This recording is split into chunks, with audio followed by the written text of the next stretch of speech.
চীনে তখন one child policy চলছিল, মানে বাবা মায়েদের একটি সন্তান রাখা বাধ্যতামূলক, যার জন্য অনেক কিডন্যাপার ছেলে বাচ্চাদের অপহরণ করত। এরপর সেই বাচ্চাগুলোকে ব্ল্যাক মার্কেটে সেই সব বাবা মায়ের কাছে বিক্রি করে দিত যাদের মেয়ে সন্তান হয়েছিল।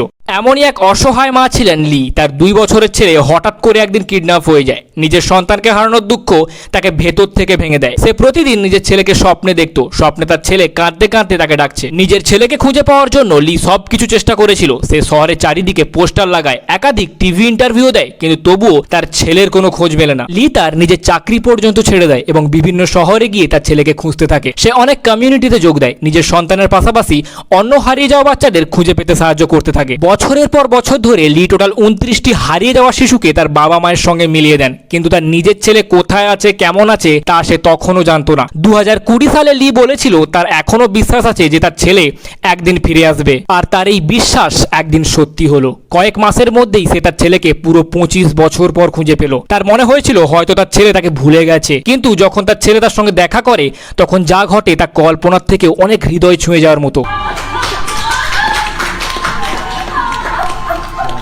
ভিডিওটি ভালো লাগলে অবশ্যই লাইক করবেন এবং পেজটি ফলো করে আমাদের সাথে থাকবেন।